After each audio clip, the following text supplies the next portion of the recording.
الحمد لله وكفى وسلام على عباده الذين اصطفى أما بعد فأعوذ بالله من الشيطان الرجيم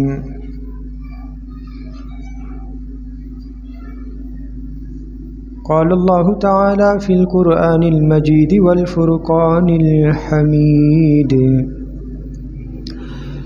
لا أقسم بهذا البلد وأنت حل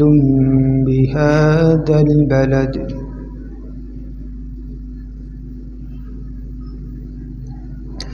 عن عوف بن أبي جحيفة قال سمعت أبي أن النبي صلى الله عليه وسلم صلى بهم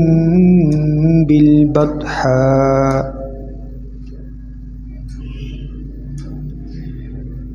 صدق الله وصدق رسوله النبي الكريم ونحن على ذلك لمن الشاهدين والشاكرين والحمد لله رب العالمين إن الله وملائكته يصلون على النبي يا أيها الذين آمنوا صلوا عليه وسلموا تسليما اللهم صل على محمد وعلى آل محمد كما صليت على إبراهيم وعلى آل إبراهيم إنك حميد مجيد اللهم بارك على محمد وعلى آل محمد كما باركت على إبراهيم وعلى آل إبراهيم إنك حميد مجيد وقال ربكم ادعوني أستجب لكم رب اشرح لي صدري ويسر لي أمري واحلل عقدة من لساني يفقه قولي واجعل لي وزيرا من أهلي. محترم سامعین کرام اور حاضرین مجلس، میں نے آپ کے سامنے قرآن کریم فرقان حمید میں سے سورہ بلد کی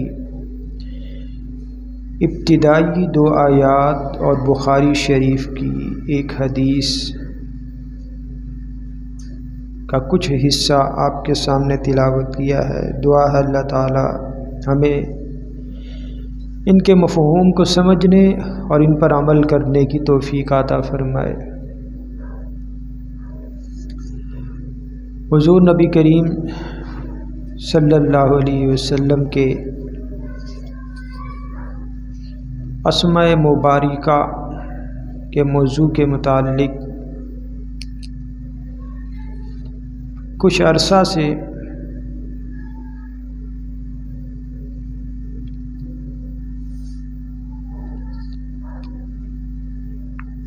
میں آپ کے سامنے قرآن و حدیث، روایات، آثار، علماء، محدثین، اہل علم کے اقوال، اہل عرب اور عجم کے اشعار، نثر اور نظم کے اعتبار سے جو بھی ماخذات بنتے ہیں حضور نبی کریم صلی اللہ علیہ وسلم کے اسماء مبارکہ کے متعلق بہت سا ذخیرہ وہ میں آپ کے سامنے بیان کر چکا اور ابھی بہت سا بیان جو ہے کرنا باقی ہے. حضور نبی کریم صلی اللہ علیہ وسلم کے اسماء مبارکہ بالخصوص نبی علیہ الصلاۃ والسلام کے رحمت للعالمین صلی اللہ علیہ وسلم کے وہ مبارک نام کہ جن کی ابتدا جن کا آغاز حرف الف سے ہوتا ہے۔ بہت سے نام وہ میں آپ کے سامنے بیان کر چکا۔ نبی صلی اللہ علیہ وسلم کے اسماء مبارکہ کہ جن کی ابتدا حرف الف سے ہوتی ہے، گزشتہ جمعہ میں نبی صلی اللہ علیہ وسلم کا ایک اسم گرامی الاواہ، نرم دل، خشوع خضوع کرنے والا، عاجزی کرنے والا،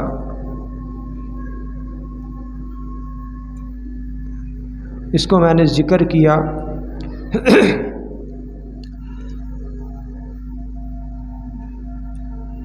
اس کے علاوہ نبی صلی اللہ علیہ وسلم کا ایک نام آیت اللہ الابتحی کہ اللہ کی نشانی وادی بطحا والے۔ علامہ جلال الدین سیوطی رحمہ اللہ فرماتے ہیں کہ حضور صلی اللہ علیہ وسلم کے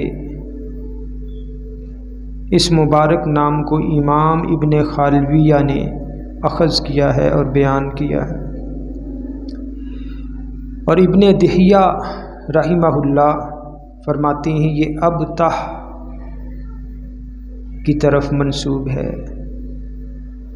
اور ابتح مکہ اور مینا کے درمیانی حصے کو کہتے ہیں، اور اس جگہ کی ابتدا وادی محسب سے ہے، وہاں مکہ میں۔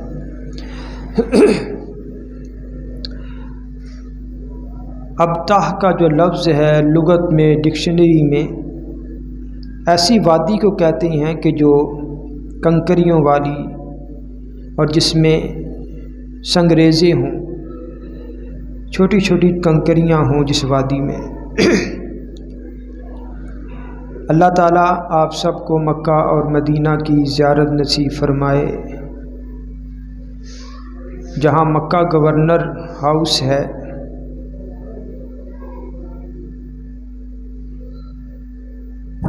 اس کے قریب ایک سڑک جو ہے منحنی سے ری الحجون تک جاتی ہے، اسے شارع الابتح کہتے ہیں، اور یہاں کافی تعداد میں عمارتیں اور بازار ہیں حجاج کرام کے لیے، اور یہیں سے مینا جانے کا راستہ جو ہے بنا ہوا ہے۔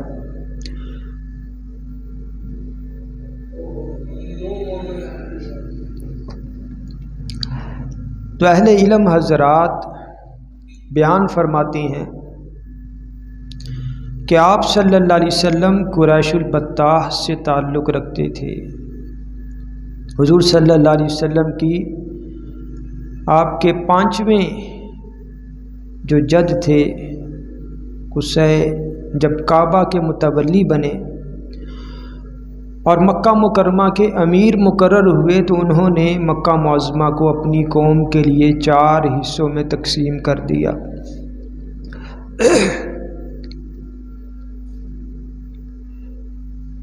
جب بنو کعب بن لوئی اور بنو عامر، یہ بھی قبائل ہیں عرب کے، ان کی جب تعداد بڑھنے لگی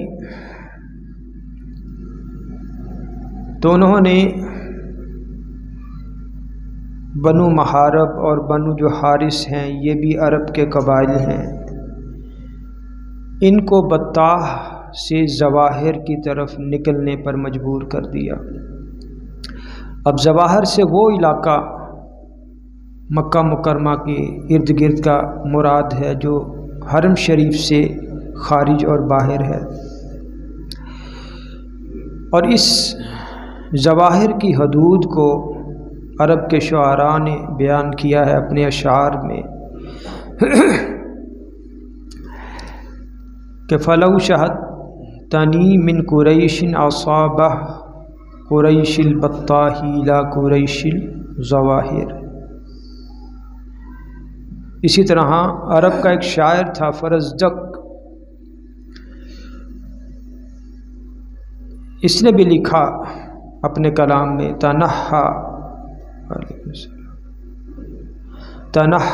عن البطحاء ان قدیمها لنا والجبال البازخات القوارع۔ یعنی یہاں فرزدق جو شاعر ہے اس کے کلام میں بھی لفظ بطحا کا جو ہے وہ ذکر ہے۔ بہت سے عرب شعراء ابن خفاجہ، اسی طرح تمیم بن ابی عبی بن مقبل ابو بکر، اسی طرح ابن نباتہ اور بہت سے شعراء نے اپنے کلام میں وادی بطحا کا جو ہے وہ ذکر کیا ہے۔ جیسے ابن خفاجہ کا شعر ہے للہ نہر سآل فی بطحا اشہا ورودم من لمل حسنا۔ اسی طرح ایک اور شعر ہے تمیم بن عبی کا افا بطحان من قریش فیسرب فملک الرحال ممن فالمحسب۔ اسی طرح عرب کا ایک کافی بڑا شاعر تھا، کہتا ہے بجاہ سیدنا النبی محمد الہاشمی الابتحی الممجد۔ ابتحی کا جو نبی صلی اللہ علیہ وسلم کا جو لقب ہے کہ جسے اہل علم حضرات نے حضور صلی اللہ علیہ وسلم کے نام کے طور پر ذکر کیا ہے، یہ اس نے اپنے کلام میں بیان کیا۔ اور بہت سا کلام اہل عرب شعراء کا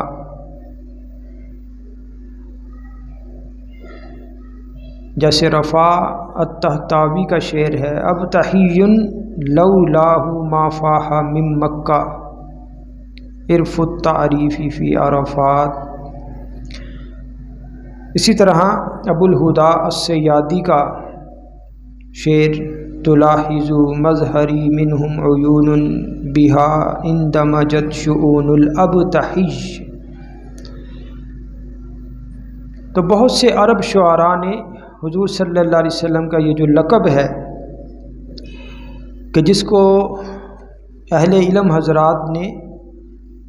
نبی صلی اللہ علیہ وسلم کے نام کے طور پر ذکر کیا ہے، اہل عرب شعراء نے اس کو جو ہے ذکر کیا ہے۔ خیر،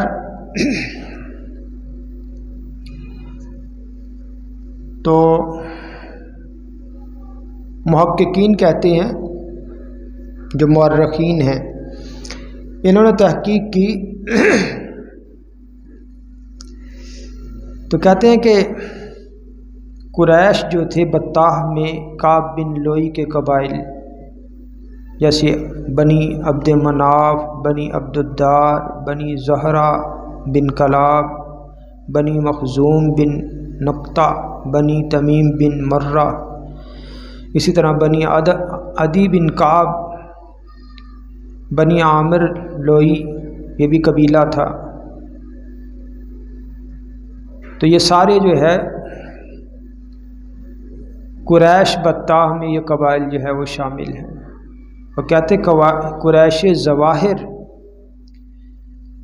کہ وہ قبائل کے جو حرم شریف کی حدود سے باہر رہتے تھے،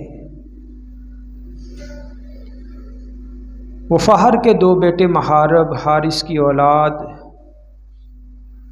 اور اسی طرح عامر بن لوئی کی اکثر اولاد یہ حرم شریف کی جو حدود ہے اس سے باہر تھے، لیکن تھے یہ بھی قریش۔ اور اس دور میں جو عبد المطلب تھے نبی صلی اللہ علیہ وسلم کے دادا، ان کو سید الابتہ یا سید الاباتہ کہا جاتا تھا، یعنی اس وقت عبد المطلب کو بھی ابتہ والوں کا سردار کہتے تھے، سید الابتہ یا سید الاباتہ، اور اسی نام کو پھر اسی لقب کو آگے اہل علم حضرات نے حضور صلی اللہ علیہ وسلم کے نام کے طور پر ذکر کیا۔ یہ عربی شعراء تھے اہل عرب کے کہ جن کا کلام میں نے آپ کے سامنے رکھا۔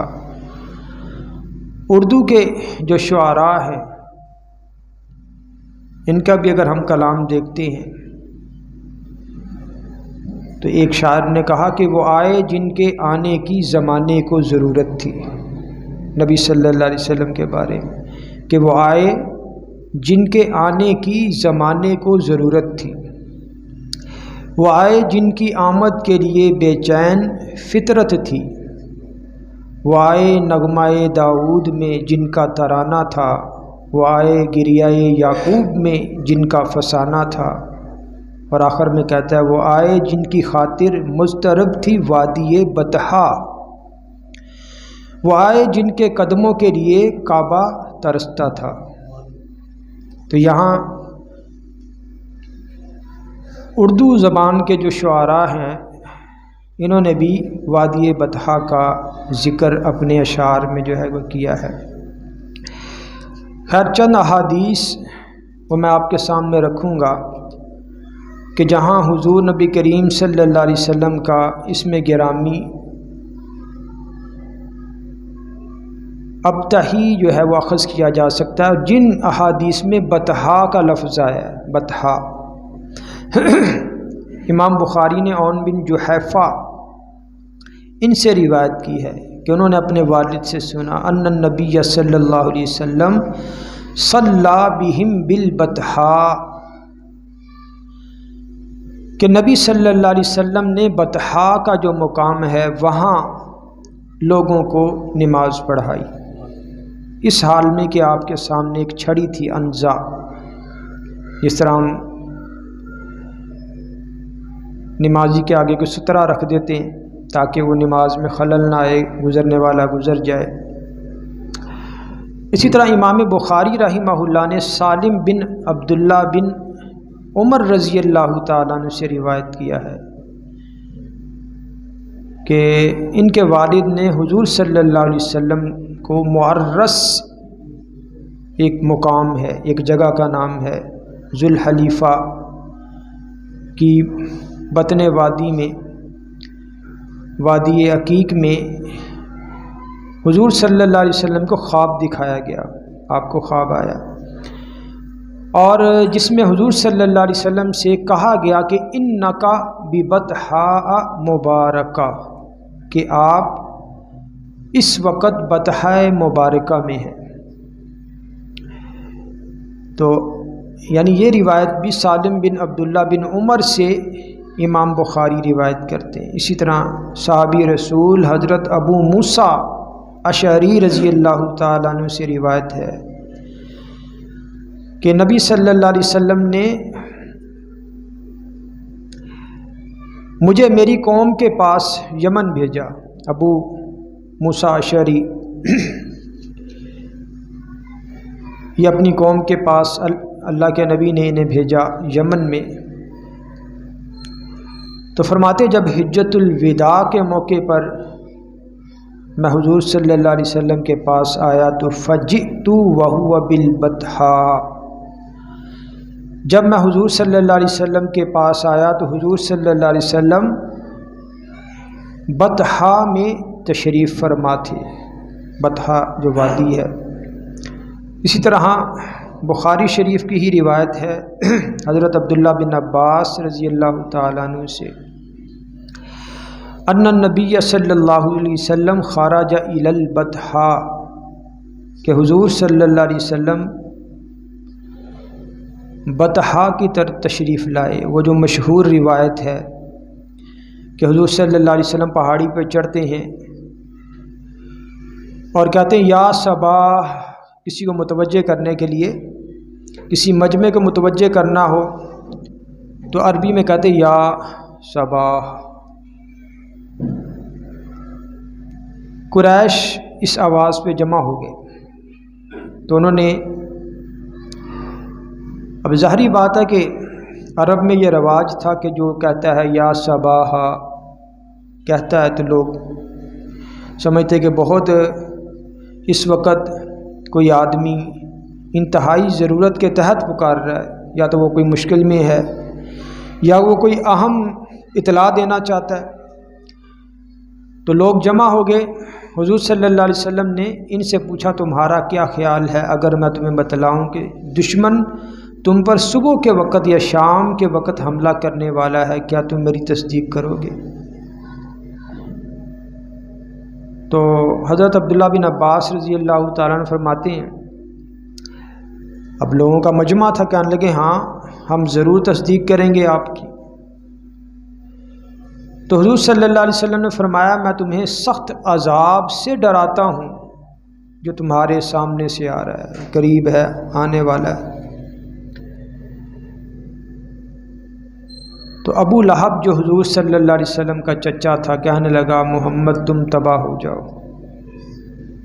کیا تم نے ہمیں اسی لیے جمع کیا تھا یہ خبر دینے کے لیے؟ تو فرماتے کہ اسی موقع پر وہاں 30ویں پارے میں صورت ہے سورہ لہب،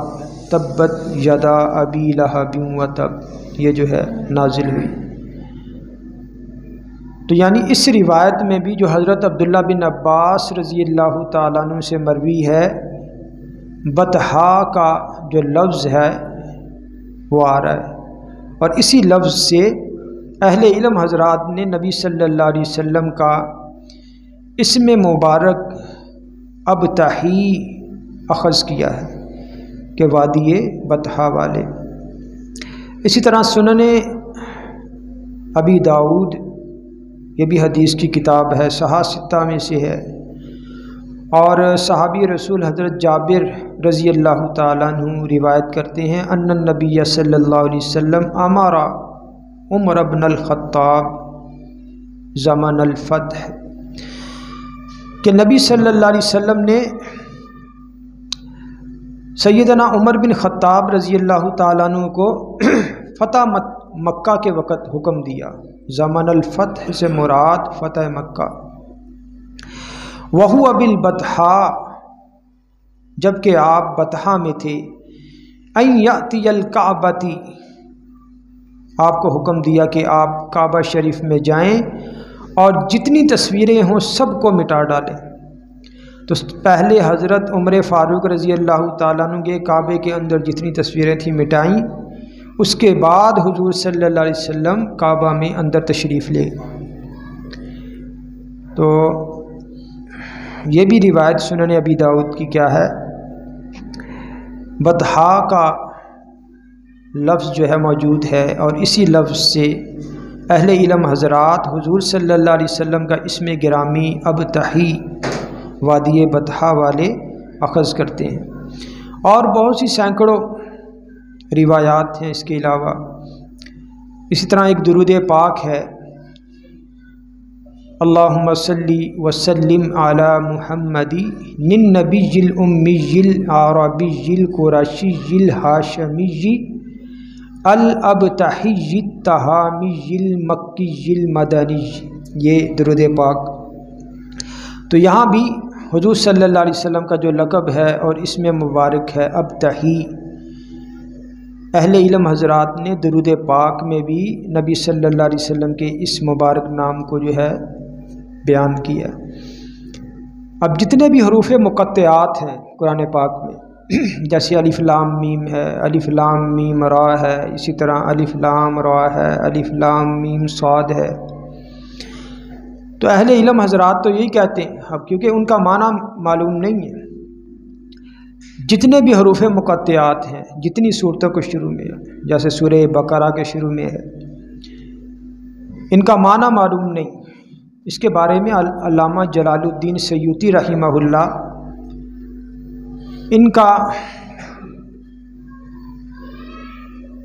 ان کی جو تحقیق ہے اور ان کا جو قول ہے وہ سب سے اہل علم حضرات فرماتے ہیں کہ وہ قابل قبول ہے، کہ فرماتے اللہ اعلم بمرادہ بذالک آمنا وصدقنا، کہ یہ جو حروف مقطعات ہیں ان کا معنی اللہ ہی جانتا ہے، ہم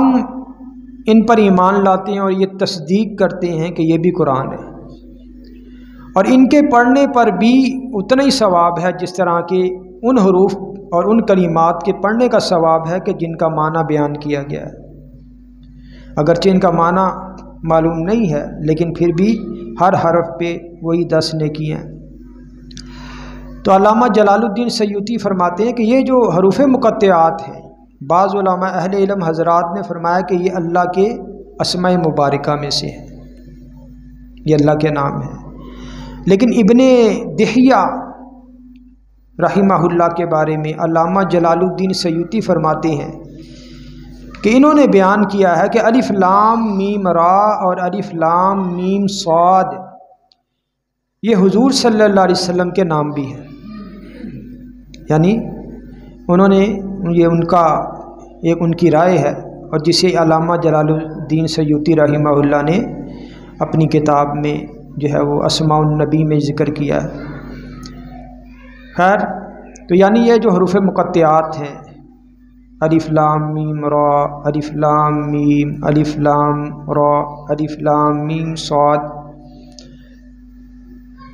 ان کی ابتدا کہاں سے ہو رہی ہے؟ حرف الف سے۔ تو یہ بھی تمام جو ہے اہل علم حضرات کے ایک گروہ کے مطابق یہ بھی حضور صلی اللہ علیہ وسلم کے نام ہیں۔ تو نبی صلی اللہ علیہ وسلم کے وہ اسماء گرامی کہ جن کی ابتدا، جن کا آغاز حرف الف سے ہوتا ہے، انہی ناموں میں سے ایک نام ہے الابلج۔ ابلج کہتے ہیں کہ جس کے دونوں جو ابرو ہیں ان میں فاصلہ ہو، یہ دونوں جو ابرو ہیں ان کے درمیان فاصلہ، بعض لوگوں کے ابرو میں فاصلہ نہیں ہوتا، وہ ملے ہوئے ہوتے۔ تو نبی صلی اللہ علیہ وسلم کے بارے میں صحابہ کرام رضوان اللہ تعالی علیہم اجمعین نے نبی صلی اللہ علیہ وسلم کا جب حلیہ مبارک بیان کیا تو وہاں حضور صلی اللہ علیہ وسلم کی یہ صفت بھی بیان فرمائی کہ حضور صلی اللہ علیہ وسلم کی یہ جو دونوں بھوے ہیں، یہ دونوں ابرو یہ آپس میں ملے ہوئے نہیں تھے بلکہ الگ الگ تھے، درمیان میں فاصلہ تھا جیسے عموماً ہوتا ہے۔ تو اسی طرح الابلج سے ابلج الوجہ، اس کا معنی ہوتا ہے چمکدار چہرے والا، روشن چہرے والا۔ تو یہ دونوں روایتیں میں آپ کے سامنے رکھوں گا کہ کس کس روایت میں حضور صلی اللہ علیہ وسلم کے اس نام کو جو ہے وہ ذکر کیا گیا ہے۔ عربی کا ایک شاعر تھا اہل عرب کا، الشریف العقیلی، اس نے اپنے کلام میں اس لفظ کو اور حضور صلی اللہ علیہ وسلم کے اس اسم مبارک کو ذکر کیا ہے۔ ایھا الابلج الذی روض جدواہ ناظر والذی کل ناطق لآیادہ شاکر انت فی الجود اول والورا فیہ آخر۔ یعنی یہ عربی کا شاعر ہے، اس نے نبی صلی اللہ علیہ وسلم کے اس اسم مبارک کو اپنے کلام میں کہا ہے۔ خیر، تو وہ احادیث کے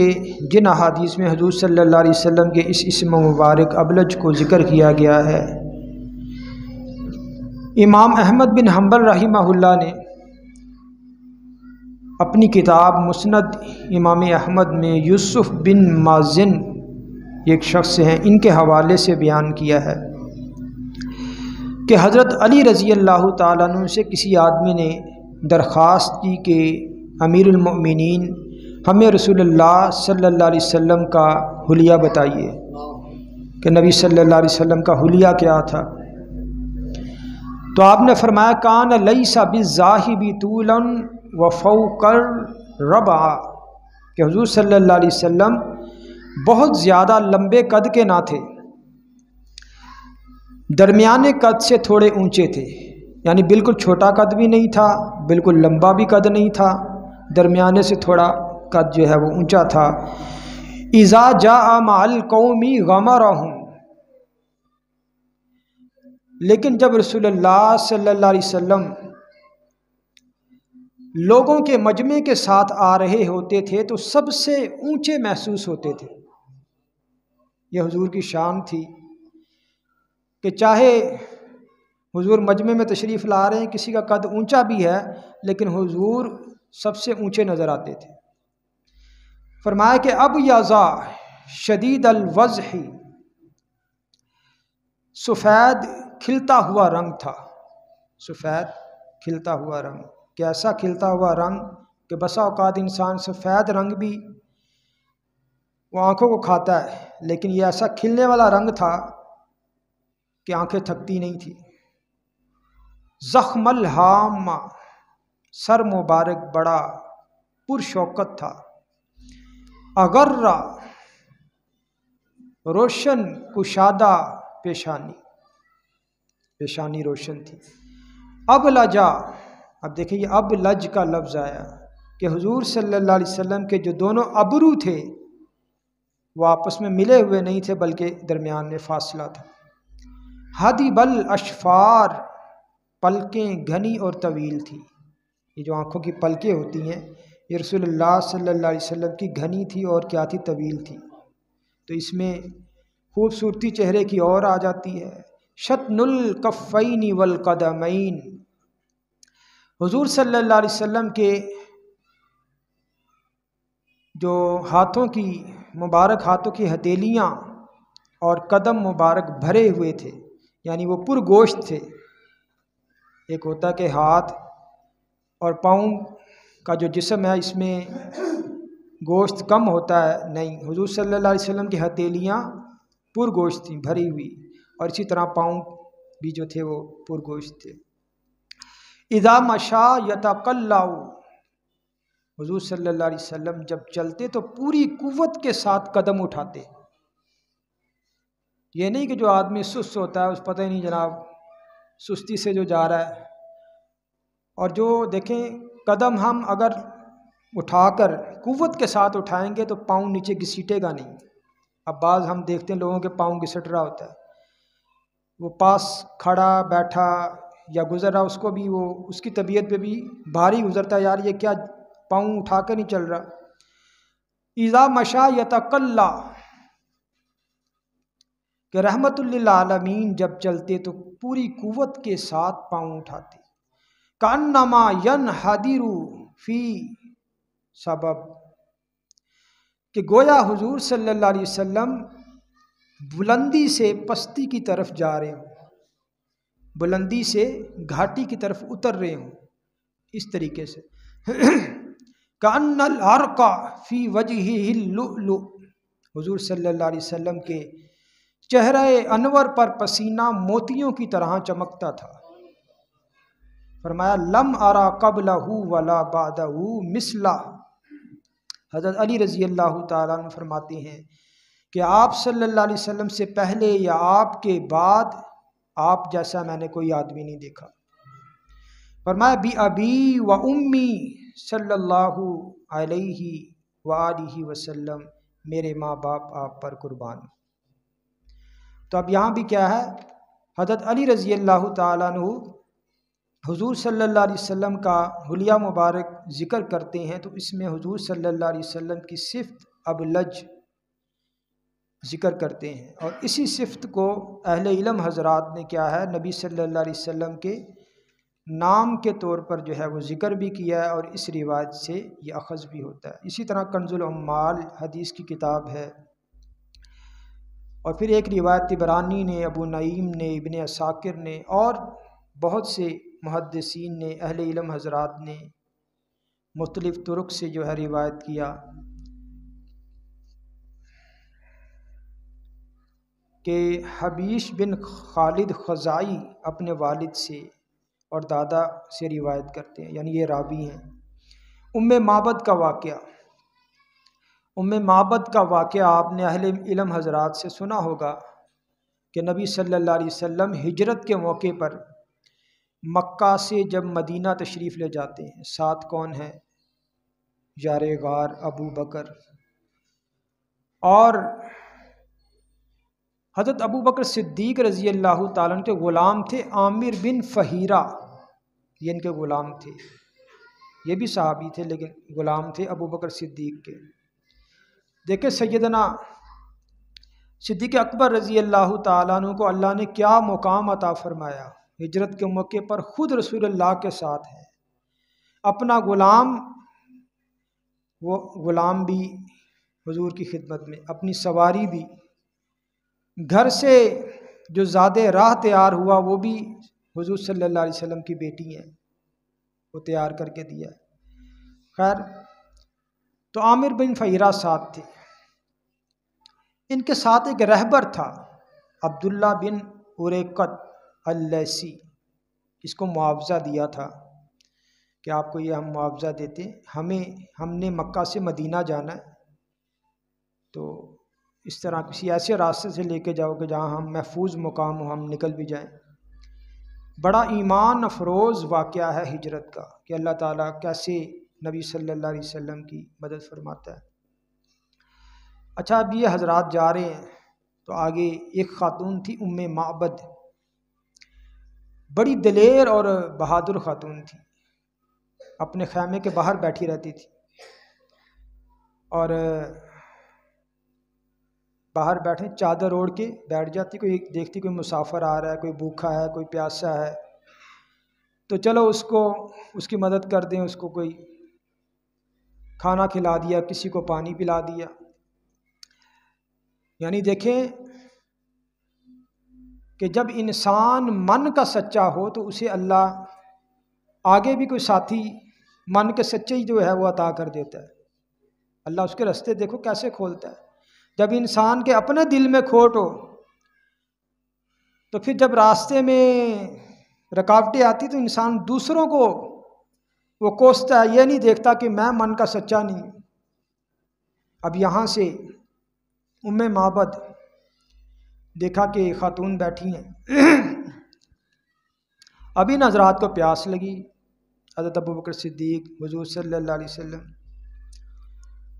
تو انہوں نے ام معبد سے پوچھا کہ آپ کے پاس اگر کوئی گوشت ہے یا کھجوریں ہیں تو ہم آپ کو دیتے ہیں پیسے، ہم خرید لیتے ہیں۔ انہوں نے کہا کہ میرے پاس تو کچھ بھی نہیں ہے۔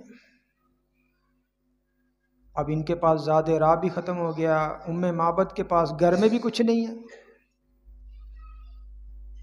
بستی میں بھی قحط تھا۔ تو ام معبد نے کہا کہ باخدا اگر ہمارے پاس کچھ موجود ہوتا تو میں ہرگز آپ کو محتاج نہ پاتی، میں آپ کو وہ دے دیتی، لیکن ہے ہی نہیں، کچھ بھی نہیں ہے۔ تو نبی صلی اللہ علیہ وسلم کی اسی گفتگو کے دوران ایک بکری پہ پڑی، تو جو کونے میں بندھی ہوئی تھی، حضور نے فرمایا کہ ام معبد یہ بکری کیسی ہے؟ تو انہوں نے عرض کی کہ یا رسول اللہ یہ جو ہے یہ بکری کمزوری کی وجہ سے دوسری بکریوں سے پیچھے رہ گئی ہے، یہ اتنی کمزور ہے، یہ دودھ دینے والی نہیں ہے۔ آپ نے فرمایا کیا دودھ دیتی ہے؟ کہنے لگی یہ دودھ دینے سے لاچار ہے۔ حضور فرما رہے ہیں دیکھیں جس کی بکری ہے مالک کہہ رہا ہے کہ یہ دودھ نہیں دیتی، اور حضور کہہ رہے ہیں فرمایا کہ آپ مجھے اجازت دیتی ہو کہ میں اس کا دودھ دھو لوں، نکالوں دودھ اس کا؟ ام معبد کہنے لگی بھی ابی و امی، میرے ماں باپ آپ پر قربان، ان رأیت بہا حلبا فحلبہا، کہ اگر آپ اس میں کچھ دودھ آپ کو نظر آ رہا ہے تو نکال لیں، میں آپ کو منع نہیں کروں۔ حضور صلی اللہ علیہ وسلم نے قریب کیا بکری کو، اس کے دست شفقت پھیرا اور بسم اللہ پڑھی، اللہ کا نام لیا اور دعا دی یا اللہ ام معبد کو اس بکری سے برکت عطا فرما، کیونکہ بھائی جس کی بکری ہے جس نے دی اسی کے لیے دعا ہے۔ حضور نے یہ نہیں کہا کہ ہمیں برکت عطا فرما، مالک کا نام لیا، ام معبد کو اس بکری سے برکت عطا فرما۔ بکری کا دودھ دھونا شروع کیا، کثرت سے دودھ نکلا۔ آپ نے ایک برتن منگوایا، فرمایا بڑا برتن لاؤ کہ جو پوری قوم کو سیراب کر دے، کوئی ایسا برتن لاؤ۔ برتن لایا گیا، اس میں دودھ نکالا، یہاں تک کہ روایت میں آتا ہے، راوی روایت کرنے والے بیان کرتے ہیں کہ جو دودھ کی جھاگ تھی وہ اوپر واضح ہو گئی، آ گئی۔ وہ بکری کون سی تھی کہ جو دودھ ہی نہیں دے رہی؟ چنانچہ وہ دودھ سب سے پہلے ام معبد کو پلایا، جس کی بکری تھی۔ پھر جو ساتھی آئے تھے ان کو پلایا، ابو بکر تھے۔ سب سے آخر میں حضور نے خود نوش فرمایا، یعنی یہ سنت ہے کہ پلانے والا وہ سب سے آخر میں پیا، یہ نہیں کہ وہ پہلے ہی 2 گلاس رگڑ جائے اور بعد میں جناب، نہیں، پلانے والے کی باری سب سے آخر میں۔ اس میں ایک یہ سنت عمل ہے، اور اس میں بھی پینے کا ایک الگ ہی لطف ہے، یہ آپ کبھی کر کے دیکھیں، سنت عمل میں الگ ہی لطف ہے۔ تو یا بسا اوقات یہ بھی ہوتا ہے، یار یہ 2 گلاس میرے نہ پہلے ہی نکال دو۔ بھائی آپ 2 گلاس اپنے نکال رہے، آپ خود ہی پہلے ہی نکل جاؤ، خود بھی نکل جاؤ۔ تو کیا سب سے آخر میں حضور نے خود نوش فرمایا۔ دودھ جب سب نے پی لیا، پھر دوبارہ دھویا، پھر نکالا، پھر دوبارہ۔ تو وہ جو دوبارہ نکالا تھا پھر دوبارہ سب نے پیا، پھر تیسری مرتبہ پھر نکالا۔ اب وہ جو دودھ نکلا تیسری بار، وہ آپ نے ام معبد کے لیے چھوڑ دیا۔ تو پھر وہاں سے حضور صلی اللہ علیہ وسلم آگے تشریف لے گئے۔ تو اب اس کا جو شوہر تھا ابو معبد، تھوڑی دیر کے بعد ابو معبد گھر آیا، دیکھا کہ جناب گھر کے جو طور ہیں تو وہ الگ ہی ہیں جناب، قحط کا سامان تھا، اور یہاں جناب دودھ کی نہریں لگی ہوئی ہیں، برتنوں میں دودھ بھرا ہوا ہے۔ جو بکری چھوڑ کے گئے تھے وہ دودھ نہیں دیتی، جو بکریاں یہ چرا کے لائے تھے وہ بھی سوکھی آئی، ان کے تھنوں میں بھی نہیں دودھ تھا۔ تو حیران ہو گئے کہ یہ کیا ماجرا ہے۔ تو ام معبد نے سارا واقعہ سنایا اور کہنے لگی ایک مبارک آیا تھا، ایک بڑی بابرکت ہستی آئی تھی، اس ہستی نے ہمارے گھر میں کیا قدم رکھے، یہ سارا ماجرا ہے۔ کہنے لگی اس طرح یہ واقعہ ہوا، جو بکری ہماری گھر میں کونے میں کھڑی تھی، جس کی توقع ہی نہیں تھی کہ یہ دودھ جو ہے اس میں سے نکلے گا، اس نے 3 بار دودھ جناب برتن بھر دیے۔ کہنے لگی ان کا حلیہ کیا تھا کہ میں نے ایک ایسے شخص کو دیکھا کہ جن کی صفائی اور پاکیزگی کی مثال نہیں ملتی۔ فرماتی ان کا چہرہ نہایت نورانی اور حسین و جمیل تھا۔ رأیت رجلا ظاہر الوضاعتی ابلج الوجہ، ابلج الوجہ، ابلج کا لفظ کہ حضور صلی اللہ علیہ وسلم کے اسم مبارک کے طور پر علماء نے اس کو بیان کیا۔ فرماتی اس بابرکت ہستی کا جو چہرہ تھا وہ کیا تھا، انتہائی نورانی اور چمکدار چہرہ تھا۔ تو خیر یہ 2 روایات حضور صلی اللہ علیہ وسلم کی، نبی صلی اللہ علیہ وسلم کے اسم مبارک الابلج کے طور پر یہ میں نے آپ کے سامنے روایت دی ہیں۔ اللہ تعالی حضور صلی اللہ علیہ وسلم کی سیرت کو اپنانے کی، اور آج کیونکہ خصوصاً جمعے کا دن بھی ہے، کثرت کے ساتھ ہمیں حضور صلی اللہ علیہ وسلم پر درود پڑھنے کی توفیق عطا فرمائے۔ باقی یہ مسئلہ فلسطین کے بارے میں پچھلے جمعہ میں بھی گفتگو رہ گئی تھی، اب تھوڑا وقت مل گیا ہے۔ تو بخاری شریف میں آتا ہے، ابو سعید خدری رضی اللہ تعالیٰ عنہ فرماتے ہیں کہ نبی صلی اللہ علیہ وسلم نے فرمایا لا تشد الرحال الا الى 3 مساجد، مسجد الحرام و مسجدی و مسجد الاقصی۔ فرمایا 3 مساجد کے علاوہ کسی اور مسجد کی طرف سفر نہ کیا جائے۔ فرمایا ایک مسجد حرام، دوسری میری مسجد یعنی مسجد نبوی، اور فرمایا تیسری مسجد ہے مسجد اقصی۔ یعنی اگر کوئی انسان عبادت اور اللہ کا قرب حاصل کرنے کی نیت سے اگر کسی مسجد کی طرف سفر کرنا چاہتا ہے تو ثواب کے اعتبار سے اگر زیادہ ثواب لینا، پھر یہ 3 مسجدیں، ان 3 مسجدوں کا ثواب کے اعتبار سے باقی مسجدوں میں بھی آپ جا سکتے ہیں، لیکن جو ان 3 مسجدوں کو جو مقام حاصل ہے وہ کسی اور مسجد کو نہیں ہے۔ یہ 3 مساجد، مسجد حرام، بیت اللہ، مسجد نبوی اور مسجد اقصی۔ تو حضرت براء بن عازب رضی اللہ تعالیٰ عنہ ایک صحابی رسول ہیں، فرماتے ہیں، یہ پہلے ہی میں روایت کر چکا کہ نبی صلی اللہ علیہ وسلم نے، اب دیکھیں کہ مسجد اقصی مسلمانوں کا پہلا قبلہ ہے کہ کعبۃ اللہ کی طرف رخ کر کے نماز پڑھنے کا حکم بعد میں آیا، تو فرماتے 16 یا 17 مہینے مسلمانوں نے حضور صلی اللہ علیہ وسلم کے ساتھ بیت المقدس مسجد اقصی کی طرف رخ کر کر نماز پڑھی ہے۔ تو اب اس کے علاوہ میں نے پچھلے جمعہ میں بھی عرض کی تھی کہ حضور صلی اللہ علیہ وسلم کو امام الانبیاء کا لقب اسی مسجد میں، مسجد اقصی میں جو امامت فرمائی انبیاء کی، تو حضور صلی اللہ علیہ وسلم کو امام النبیین اور امام الانبیاء کا لقب ملا۔ اسی طرح قرآن کریم میں بھی ذکر ہے، آپ سورہ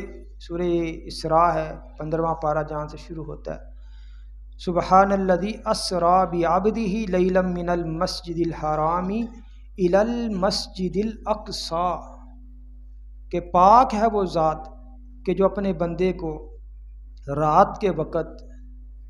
مسجد حرام سے مسجد اقصی لے گئی۔ یہ معراج کا واقعہ۔ تو اس کے علاوہ ام المؤمنین حضرت میمونہ فرماتی ہیں کہ ہم نے رسول اللہ صلی اللہ علیہ وسلم سے عرض کی، یا رسول اللہ ہمیں بیت المقدس کے بارے میں بتائیں، تو آپ نے فرمایا یہ وہ سرزمین ہے کہ جہاں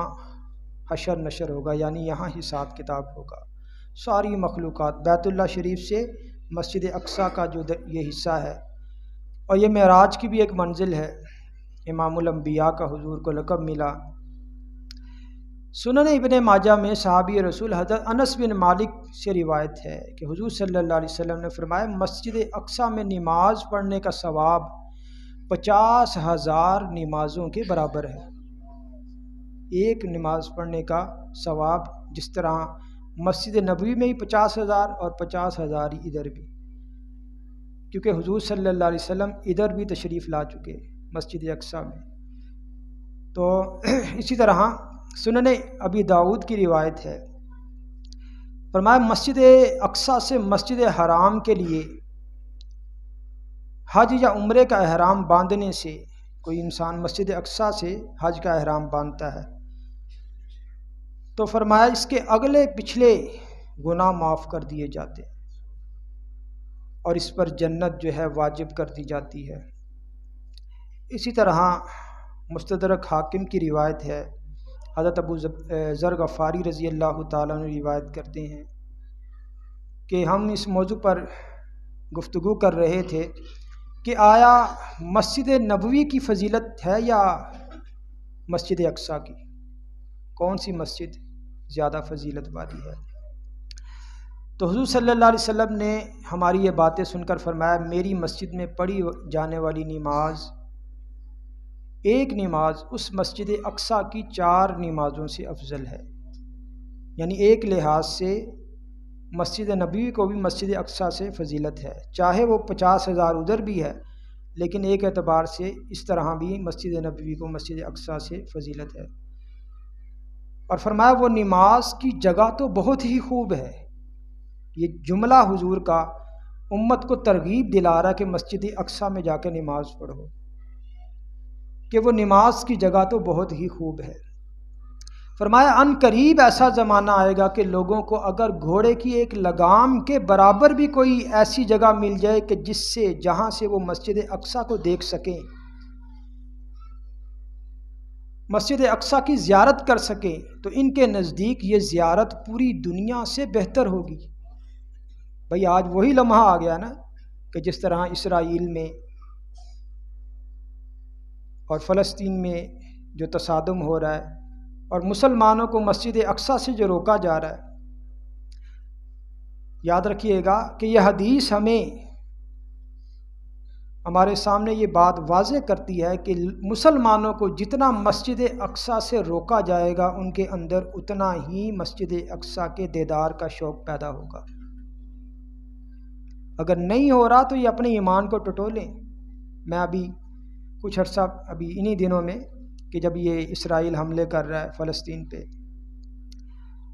عجیب عجیب جاہل قسم کے اینکر اور سیاستدان وہ کہہ رہے ہیں جی مسجد اقصیٰ کا جو مسئلہ ہے یہ تو اب دیکھو جی عرب ممالک جو ہیں یہ جو سٹینڈ لیں گے وہی ہم لیں گے، بھائی وہ خاموش ہیں تو یہ بھی خاموش رہیں گے۔ اللہ کے بندو، مسجد اقصیٰ میں 50,000 نمازوں کا ثواب، کیا وہ حضور نے صرف یہ فرمایا تھا کہ عرب کے لیے ہے؟ وہ تو ہر امتی کے لیے، وہ تو ساری امت کے لیے ہے بھائی۔ یہ تو خود غرضی ایسے ہی ہے جیسے آج ہماری مسجدوں میں ہوتا ہے، لوگ آئیں گے کہیں گے جی دیکھو جی وہ پانی نہیں آ رہا، جی جناب وہ لائٹ چلی گئی، کوئی یو پی ایس نہیں ہے، کوئی یہ معاملہ ہے، جی امام صاحب کی قرات ایسے ہے، جی خطیب صاحب لیٹ آتے یہ کرتے ہیں۔ لیکن جب انہیں کہا جائے کہ بھائی اب مسجد کی آبادی میں، مسجد کے آباد کرنے میں، اس کی تعمیر میں، ترقی میں حصہ لو، اس وقت ان کا وہ لہجہ کچھ اور پھر ہو جاتا ہے۔ تو یہاں بھی مسجد اقصیٰ کے معاملے میں بھی ہم خود غرضی اور بے حسی کا شکار ہیں۔ ہم کہہ رہے ہیں جی وہ عرب کا معاملہ ہے، وہ جانے، کل کو یہی صورتحال اللہ نہ کرے اگر ہمارے ساتھ آتی ہے پیش، اللہ تعالیٰ اہل فلسطین کی غیبی مدد فرمائے۔ ابھی پچھلے دنوں اس ظالم اسرائیل نے ہسپتال پہ بمباری کر دی، 800 کے قریب افراد وہ ملبے تلے دبے ہوئے، سینکڑوں بچے۔ ایک میں جگہ پڑھ رہا تھا کہ 50,000 یا 80,000 خواتین فلسطین کی مسلمان وہ حاملہ ہیں، اور کئی خواتین وہ اسی حمل کے دوران ان کی شہادت ہو رہی۔ تو اللہ تعالیٰ امت مسلمہ کو جو ہے اس مسئلے پر متحد متفق ہونے کی توفیق عطا فرمائے۔ ہزاروں فلسطینی جو ہے کیا ہیں جام شہادت پا چکے، اور یہ وہی اسرائیل ہے کہ 19ویں صدی کے آغاز میں جب ہٹلر نے جرمنی میں ان کو نشان عبرت بنایا تو کبھی یہ فرانس جا رہے، کبھی امریکہ، کبھی کینیڈا، کوئی مدد دینے کو تیار نہیں۔ فلسطین کا جرم یہ ہوا کہ انہوں نے ان کو پناہ دے دی، اور یہ مالک بن کے اب یہ کہہ رہے ہیں یہ فلسطینی یہاں سے مصر چلے جاؤ۔ وہ تو کہہ رہے ہیں ہم مر مٹنے کو تیار ہیں لیکن مسجد اقصیٰ کو ہم نہیں چھوڑ سکتے۔ اللہ تعالیٰ تمام مسلمانوں کو یہ جذبہ عطا فرمائے اور امت مسلمہ کو کسی ایک نقطے پہ متحد متفق ہو کر اس پہ کوئی لاہ عمل اپنانے کی جو ہے وہ توفیق عطا فرمائے۔ باقی جو ہے انشاءاللہ آئندہ دعا ہے اللہ تعالی ہمیں سمجھنے کی اور عمل کرنے کی توفیق عطا فرمائے۔